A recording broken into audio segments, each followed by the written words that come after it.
Me gustaría ahora que pudiéramos prestar atención a las palabras del apóstol Pablo, tal y como se encuentran en la segunda epístola a Timoteo, segunda de Timoteo, el capítulo 2, y me gustaría que pudiéramos pensar en la afirmación que hace el apóstol en los últimos versículos del capítulo, versículos 24 y 25, donde el apóstol Pablo, escribiendo a Timoteo, le dice: porque el siervo del Señor no debe ser contencioso, sino amable para con todos, apto para enseñar, sufrido, que con mansedumbre corrija a los que se oponen, por si quizá Dios les conceda que se arrepientan para conocer la verdad. Y estas palabras del apóstol Pablo aquí a Timoteo son palabras importantes porque son las últimas palabras del apóstol. Cuando miramos un texto como segunda de Timoteo, tenemos que darnos cuenta que estamos, podríamos decirlo así, ante el testamento del apóstol Pablo. Sabéis que la colocación que se hace muchas veces de las epístolas del apóstol Pablo no es una colocación cronológica, es decir, no significa que Tito fue escrito después de Timoteo o Filemón, sino que han sido colocados por diversos avatares históricos en la forma en que tienen aquí. Pero por eso os llamo la atención sobre el hecho de que segunda Timoteo es lo último que escribe el apóstol Pablo. Y en ese sentido tiene una relevancia especial para nosotros porque de alguna manera lo podemos concebir como el testamento del apóstol Pablo. Ya sabéis la importancia que tienen los testamentos, ¿no? Las últimas voluntades de las personas. Hoy en día pues han quedado reducidos a lo que pues serían los bienes que esta persona va a dejar a sus herederos, pero antiguamente los testamentos también contenían una reflexión personal, ¿no? Una idea, ¿no?, de lo que había sido la vida y cómo se encomendaban aquellos que eran cristianos a Dios. En ese sentido, estas palabras, si las miramos desde ese punto de vista, son palabras muy interesantes para nosotros. Por supuesto que toda la Biblia es palabra de Dios, toda la Biblia tiene que ser vista con la misma autoridad, pero segunda Timoteo tiene esa perspectiva tan curiosa, ¿no? Y tenemos que prestarle, por tanto, atención teniendo en cuenta su contexto particular. Y ese contexto particular es el que el apóstol diseña para nosotros a través de Timoteo en lo que le dice en el capítulo 2 y en los primeros 2 versículos, cuando dice: tú pues, hijo mío, esfuérzate en la gracia que es en Cristo Jesús, lo que has oído de mí ante muchos testigos, esto encarga a hombres fieles que sean idóneos para enseñar también a otros. Y aquí vemos como el apóstol tiene delante de sí no solamente a Timoteo, sino lo que nosotros podríamos llamar la iglesia postapostólica. Es decir, ¿qué va a pasar con la iglesia cuando los apóstoles ya no estén con nosotros? El apóstol Pablo se encuentra en Roma, se encuentra a punto de ser ejecutado por Nerón. Él da gracias, ¿no?, a Dios de que no ha sido ya ejecutado por Nerón, pero posiblemente Nerón, tarde o temprano, va a acabar con su vida, como sabemos tristemente que aconteció. Por eso estas palabras son tan interesantes, porque no solo está diciéndole a Timoteo estas cosas, sino que se lo está diciendo a las generaciones que iban a venir después de él. Notad que hay aquí 4 generaciones. Dice: lo que has oído de mí, tendríamos al apóstol Pablo, esto se lo dice a Timoteo, y Timoteo a su vez tiene que encargárselo a hombres fieles, ahí tenéis la 3ª generación, que sean idóneos para enseñar también a otros, ahí tenéis la 4ª generación. Son 4 generaciones y por tanto el apóstol está mirando más allá de sí mismo, está mirando a lo que sería lo que nosotros llamamos ahora la iglesia post-apostólica, la iglesia que viene después de los apóstoles. Entonces, ese contexto es fundamental para entender todo lo que aquí se dice. ¿Y qué hace el apóstol Pablo con Timoteo, pero también con todas las generaciones que siguen, entre las que estaríamos nosotros? ¿Qué hace con ellos? Básicamente hace aquí 2 cosas. En primer lugar, encomienda a Timoteo el anuncio exacto del mismo evangelio que ha recibido del apóstol Pablo. Dice, por poner algún ejemplo, en el capítulo 1 y versículo 13, retén la forma de las sanas palabras que de mí oíste en la fe y amor que es en Cristo Jesús. Guarda el buen depósito por el Espíritu Santo que mora en nosotros. Está diciendo, tú tienes que mantener firme sin moverte del evangelio que has recibido. La forma de las sanas palabras y el buen depósito está refiriéndose a esa enseñanza apostólica que ha recibido Timoteo. Y él tiene que permanecer firme en lo que nosotros llamamos ahora el fundamento apostólico de la Iglesia cristiana. Es decir, se lo puedo poner de esta manera, nuestro acceso a Cristo no es un acceso directo. Quien tuvo un acceso directo a Cristo Jesús fueron los apóstoles y fueron comisionados por el mismo Cristo Jesús para transmitir ese testimonio para todas las generaciones hasta que Jesucristo venga en su segunda venida. Y por tanto es tan fundamental lo que aquí está diciendo el apóstol. Está diciendo a Timoteo, tú tienes que conservar este testimonio. Y ese testimonio sabemos que se encuentra en las Escrituras y todo lo que enseñan acerca de Cristo Jesús. Por eso, posiblemente para muchos de vosotros, el texto más conocido de 2 Timoteo pues sea el capítulo 3, donde le recuerda y que desde la niñez, versículo 15, has sabido las Sagradas Escrituras, las cuales te pueden hacer sabio para la salvación que es por la fe en Cristo Jesús. Toda la Escritura es inspirada por Dios y útil para enseñar, para redarguir, para corregir, para instruir en justicia, a fin de que el hombre de Dios sea perfecto, enteramente preparado para toda buena obra. Está hablando aquí de la Escritura, cómo hemos de preservar ese testimonio que trae la Escritura acerca de nuestro Señor Jesucristo. Si alguna vez te preguntan de qué va la Biblia, las Sagradas Escrituras, tú tienes que decir, la Biblia es un libro que me instruye fundamentalmente sobre cómo puedo ser salvo. Hay una sabiduría que solo otorga la palabra de Dios, la sabiduría de saber cómo puedo algún día estar con Dios por toda la eternidad. ¿Conoces tú esa sabiduría? ¿Has confiado en Cristo Jesús como tu único Señor y Salvador? Ese es el gran testimonio que hemos de preservar. O también, como lo resume en este capítulo 2 y en el versículo 8, cuando dice, acuérdate de Jesucristo, del linaje de David, resucitado de los muertos conforme a mi evangelio. Ese es todo el resumen de la Biblia. Jesucristo, ¿qué es el Antiguo Testamento? Pues es un testimonio profético acerca del Mesías que había de venir, el Hijo de David. Ahí está nuestro Salvador. Y el Nuevo Testamento nos habla fundamentalmente de que aquel que murió en una cruz ha resucitado de entre los muertos, y precisamente porque Él está vivo, nosotros sabemos que tenemos perdón de pecados y la vida eterna por la fe en el Señor Jesucristo. Ese es el testimonio que hay que preservar. He ahí la libertad de expresión, he ahí la libertad de conciencia. Nuestra conciencia está atada al testimonio de la palabra de Dios y nosotros, por tanto, tenemos que anunciar este evangelio, tenemos que llevar este anuncio de Cristo Jesús sabiendo que nosotros también se nos ha encomendado este anuncio hasta que Cristo Jesús venga en su segunda venida. Por tanto, esto es lo que el apóstol está dejándole a Timoteo, esto es lo que el apóstol está dejando aquí como ese su testamento espiritual. Pero ¿es esto todo lo que el apóstol tiene que decirle a Timoteo? ¿El contenido de lo que se debe llevar? ¿Es esto todo lo que quiere que Timoteo sepa y todos los que van a venir después de Timoteo?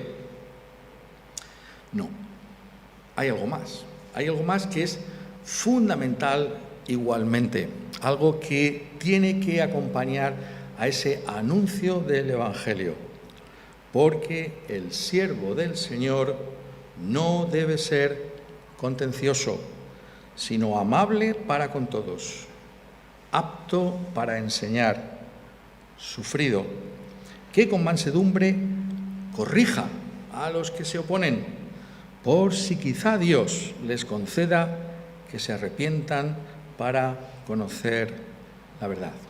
¿Qué está diciéndonos aquí el apóstol Pablo a través de esta carta a Timoteo? Está diciéndonos que la forma en que se transmite el Evangelio es igualmente importante. No es solo el testamento apostólico, el Evangelio mismo, el contenido del mismo, sino que también urge a Timoteo a anunciar el Evangelio de una manera adecuada. No hay una transmisión del Evangelio como a mí me parezca. O como el mundo transmite sus propias ideas. Bueno, pues mira, los políticos, ¿cómo transmiten sus mensajes? ¿Lo habéis visto? ¿Es así como nosotros tenemos que predicar a Cristo? ¿Es así como la Iglesia tiene que comportarse? La respuesta a la luz de un texto como este es no. El Evangelio requiere formas evangélicas. Hay un modo de llevar el Evangelio que corresponde al mensaje evangélico.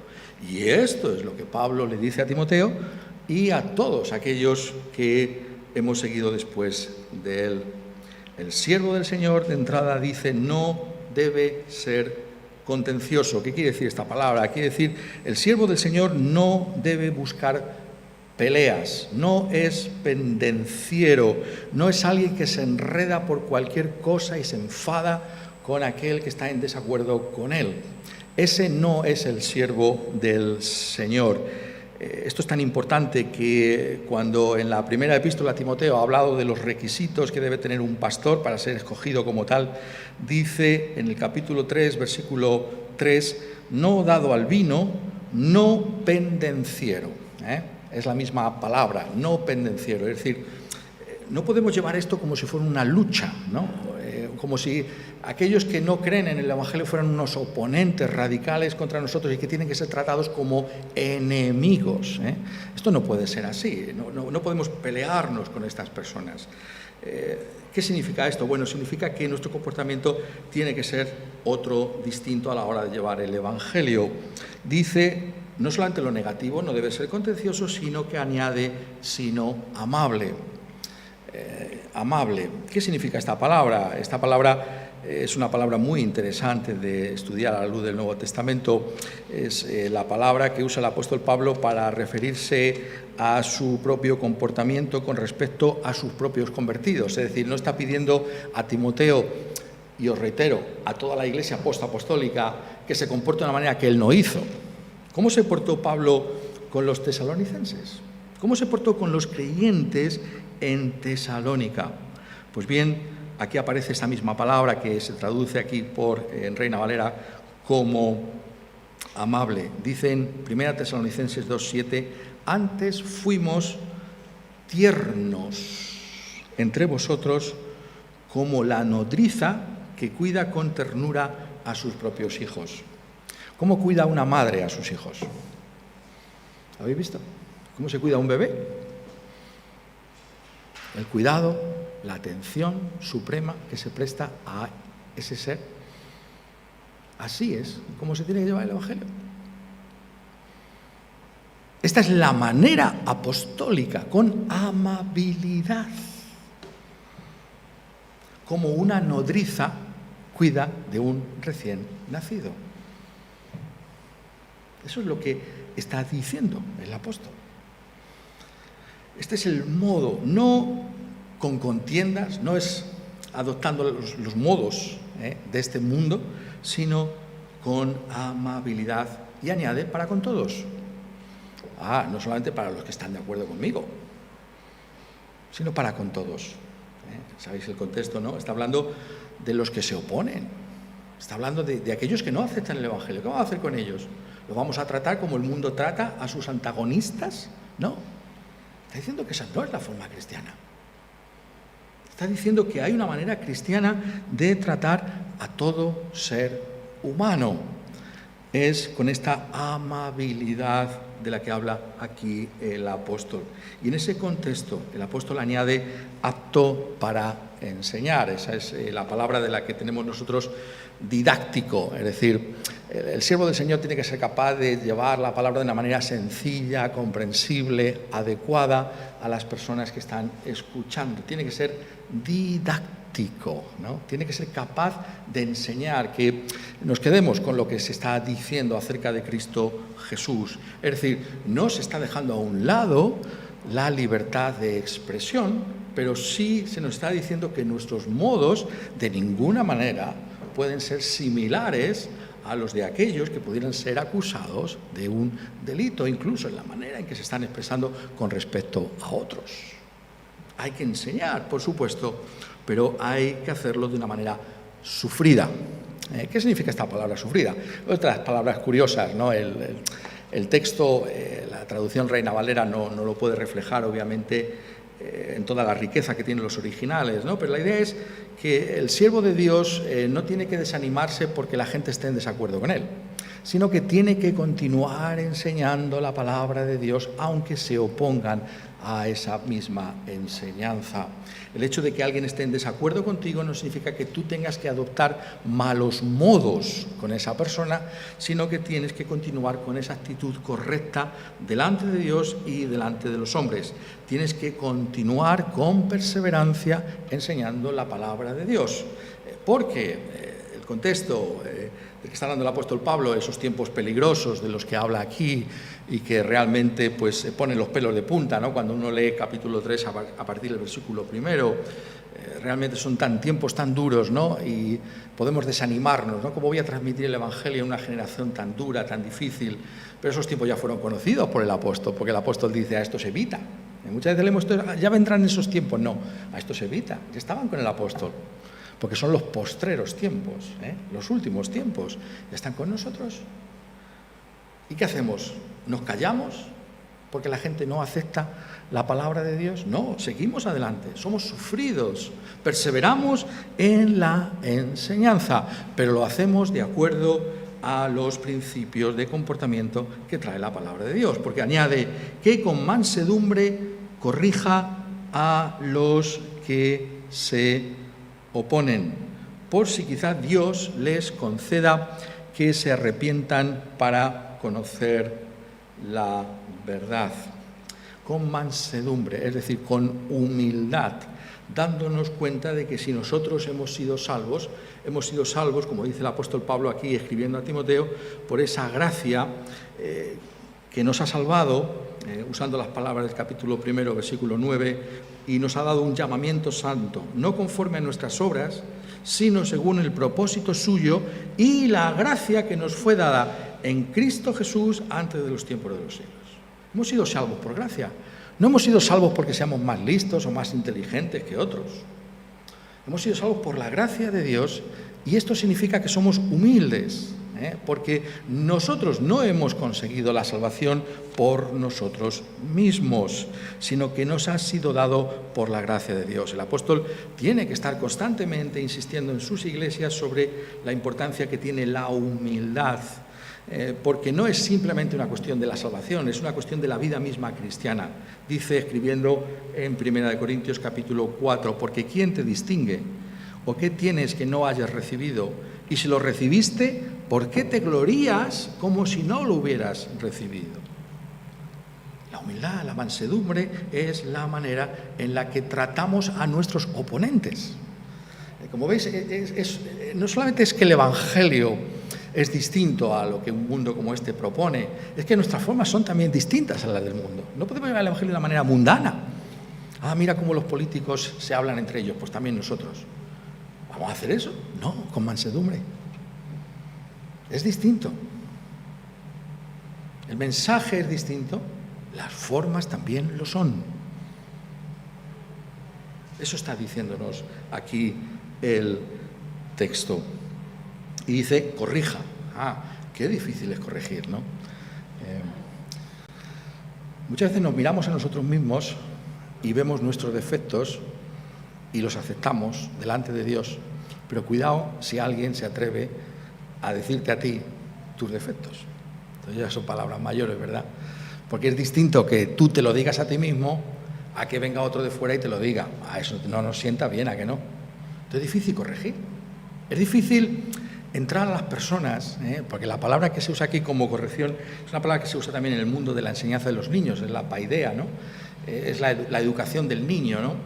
Al niño no solamente es que se le dice alguna cosa, ¿no? Sino que es un estilo de vida, ¿no? Se le educa en una forma de vida. Entonces el cristianismo no simplemente es una idea aquí y allí, suelta, que no tiene nada que ver una cosa con otra, no. Es una cosmovisión, es una forma de entender la vida totalmente distinta a la de un mundo caído. ¿Y cómo se puede transmitir semejante mensaje que humilla al hombre y que exalta a Dios en un mundo que es todo lo contrario, que humilla a Dios y exalta al hombre? ¿Cómo se puede hacer algo así? ¿Cómo se puede corregir? Con mansedumbre. Con mansedumbre. Es la única manera en la que tú puedes llevar un mensaje como este. Es la manera en que podemos tratarnos los unos a los otros. Y por eso muchas veces la gente dice, bueno, ¿y por qué no se corrige? Porque muchas veces no se puede corregir si tú no cuentas con esa mansedumbre. Es mejor dejarlo pasar que corregirlo mal. Eso es lo que está diciendo. Entonces, mucha gente dice, no, es que no se cambia. Es que hay que saber hacerlo. Hay que saber hacer estas cosas, porque hay que hacerlas bíblicamente. No se trata simplemente de destruir, ¿no? Es que esto es lo correcto. Y claro, tiramos todo por tierra. Pero ¿qué construimos en su lugar? Esto es más difícil, ¿verdad? Pero esto es lo que enseña la Escritura que hay que hacer. Que con mansedumbre corrija. Y la pregunta que tenemos que hacernos, por tanto, ¿es esto posible? ¿Es posible vivir de esta manera? La respuesta que nos trae Pablo, escribiendo a Timoteo, es que es posible vivir de esta manera. Es posible llevar el Evangelio con estas formas, de este modo adecuado. ¿Por qué? Por lo que ha dicho anteriormente al comienzo de su exhortación. Porque el siervo del Señor. ¿Quién es el siervo del Señor? Claro, el siervo del Señor somos todos, ¿no? Ser cristiano sabéis que significa aceptar a Jesucristo no solo como Salvador, sino también como Señor de tu vida. Entonces, esto no es una cuestión de decir, pues algunos mandamientos me gustan, ¿no?, de la Biblia, pero otros me resulta difícil cumplir con estos mandamientos de la Biblia, pues no los cumplo, no. Te sometes a Cristo como Señor. Ser cristiano es estar bajo el señorío de Cristo en todas las áreas de nuestra vida, buscar estar bajo Él en todo momento. Entonces, todos somos siervos del Señor. Pero ¿por qué dice el siervo del Señor? ¿Por qué no habría dicho los siervos del Señor? La razón por la que Él hace esto es precisamente porque el apóstol tiene en mente al siervo del Señor. ¿Quién es el siervo del Señor? Este es nuestro Señor Jesucristo mismo. Es el profeta evangélico, es decir, Isaías, el que nos habla del siervo del Señor. En la profecía de Isaías tenemos los llamados cánticos del siervo del Señor. Hay 4 cánticos del siervo del Señor. Yo os animo a leerlos todos. Ellos los encontráis en la segunda parte del libro de Isaías, a partir del capítulo 40. Esos cánticos del siervo del Señor están anticipando quién va a ser el redentor de la Iglesia, nuestro Señor Jesucristo mismo, que es presentado como el siervo del Señor. Yo no he venido, dijo el Señor Jesucristo, para ser servido, sino para servir y dar mi vida en rescate por muchos. Ese es el Evangelio. Pero ¿cómo vino esa salvación? Vino por medio de su entrega por nosotros como un siervo del Señor, una obediencia que culminó en la cruz del Calvario, dando su vida a favor de pecadores como nosotros, como el siervo del Señor. Y por tanto es posible vivir así porque estamos en el siervo y porque somos llamados a imitar al siervo. ¿Cómo nosotros vamos a vivir de otra manera a como lo hizo el siervo? Si somos salvos en el siervo del Señor, ¿cómo seremos? ¿Cómo nos vamos a comportar de una manera distinta a como Él se comportó? Y la pregunta, por tanto, es ¿cómo se comportó el siervo del Señor? ¿Cómo nos salvó Cristo Jesús? ¿De qué manera lo hizo?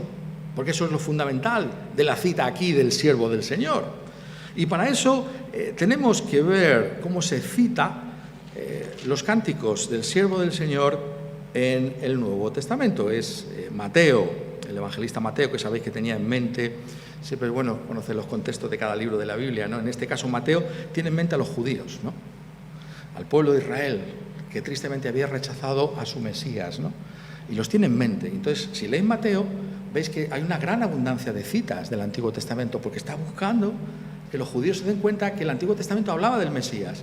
Pero Mateo cita los cánticos del siervo de Jehová, del siervo del Señor. Y la cita más extensa que hay del Antiguo Testamento se encuentra en Mateo y está tomada del primero de los cánticos del siervo del Señor. Mateo capítulo 12, donde dice: He aquí mi siervo, a quien he escogido, mi amado, en quien se agrada mi alma. Pondré mi espíritu sobre él, y a los gentiles anunciará juicio. He aquí su mensaje. Pero ¿cómo lo llevó? No contenderá ni voceará, ni nadie oirá en las calles su voz. La caña cascada no quebrará, y el pábilo que humea no apagará, hasta que saque a victoria el juicio, y en su nombre esperarán los gentiles. Tenemos aquí el mensaje del siervo, pero también la forma en que el siervo vino a salvarnos. Y esa forma es revestida de humildad, revestida de mansedumbre. Una persona que tuvo en cuenta a sus oyentes para buscar hacerles bien, teniendo en cuenta todos los efectos del pecado en su vida, queridos o no.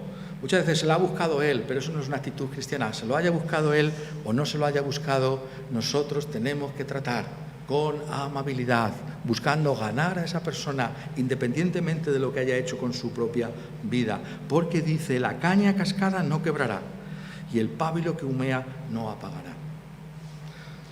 Somos seres rotos, contradictorios, culpables. Y tenemos que ser conscientes de ello cuando tratamos con las personas que están a nuestro lado. Ellos también, como nosotros, son cañas cascadas. Son pábilos, ¿no? La vela que se ha apagado y el humo que queda, que va saliendo. Eso es el pábilo que humea. ¿Lo vamos a apagar? Esta caña está cascada, ¿la vamos a quebrar del todo ya? Eso no puede ser, porque Cristo vino a tratar con esta consideración y compasión a los pecadores. Los fariseos, tan religiosos y ortodoxos, vapuleaban a los pecadores. Cristo estaba lleno de compasión y de ternura para con todos. Pero no es solo la cita misma, no solo el contenido de la cita, sino el lugar en que coloca la cita. ¿Os habéis dado cuenta? No hay puntadas sin hilo, como decimos aquí. Esto está escrito no de cualquier manera, claro. Está inspirado por el Espíritu Santo. Y entonces, ¿dónde coloca esta cita? La coloca en el contexto de precisamente cómo trataban los fariseos a sus contemporáneos y hace el contraste con Cristo. Los fariseos, ¿no?, ven a los discípulos quebrantar aparentemente un mandamiento de la ley de Dios y se quejan y dicen, ¿cómo es posible que tus discípulos hagan lo que es ilícito de hacer en el día de reposo? Y Jesús les contesta, y si supieseis qué significa misericordia quiero y no sacrificio, no condenaríais a los inocentes. Porque el Hijo del Hombre es Señor del día de reposo. Ese es el contexto. Te está contrastando Mateo, te está diciendo, mira cómo tratan los fariseos a la gente, mira cómo la trata el Señor. O la sinagoga cuando entra, ¿no?, y lo intentan acusar, ¿no? ¿Tienen una malicia contra Jesús los fariseos? ¿Es lícito sanar?, le dicen, en el día de reposo. Y Jesús les dice, ¿qué hombre habrá de vosotros que tenga una oveja y si ésta se cae en un hoyo y es día de reposo, no le echa mano y la saca del hoyo? ¿Cuánto más vale un hombre que una oveja? Por consiguiente, es lícito hacer el bien en los días de reposo. Entonces dijo a un hombre que había allí con una mano seca, extiende tu mano, y él la extendió y le fue restaurada sana como la otra. Y el texto nos dice que los fariseos se regocijaron en el Dios de Israel que sana, sino que dice, y salidos los fariseos, tuvieron consejo contra Jesús para destruirle. La religiosidad, la ortodoxia del fariseísmo, fría e implacable.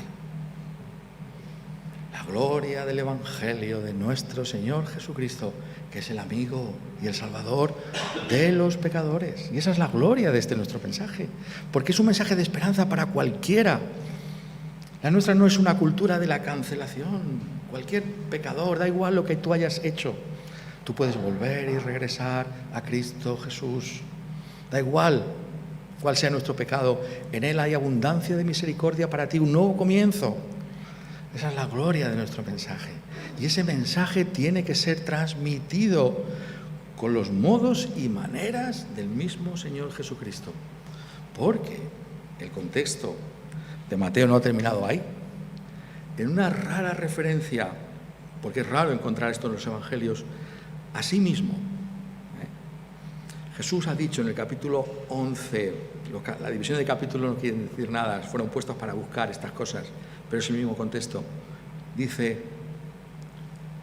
todas las cosas me fueron entregadas por mi Padre, y nadie conoce al Hijo sino al Padre, ni al Padre conoce alguno sino el Hijo, y aquel a quien el Hijo lo quiera revelar. La salvación depende de Él, es la soberanía de Dios, por si quizá Dios les conceda que se arrepientan.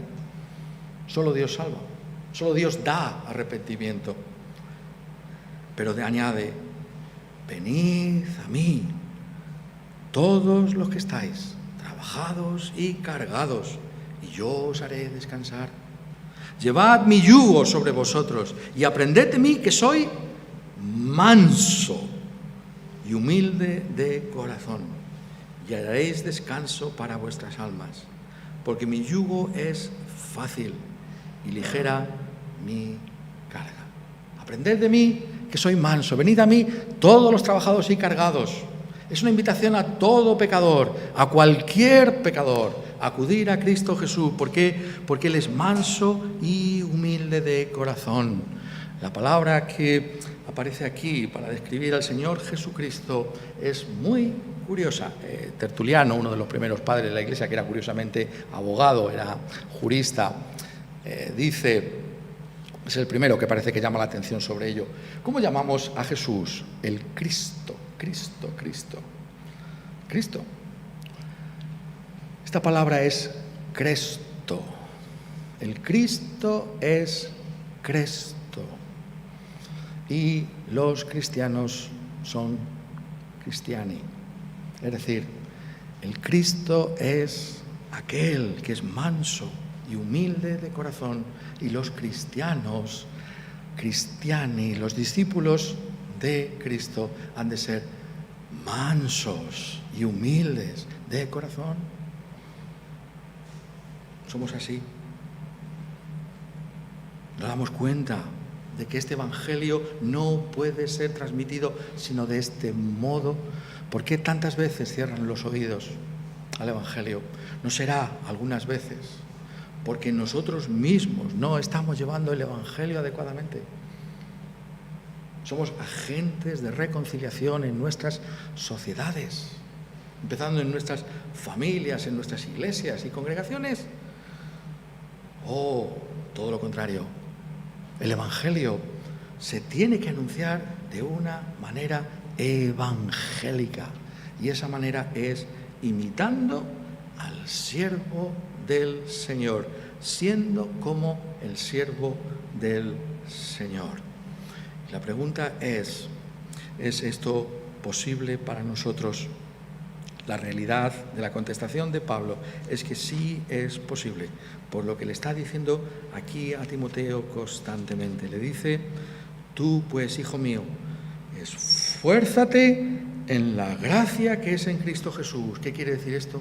Quiere decir que la gracia de Dios no solo te salva, no solo es un mensaje para que anuncies a otros.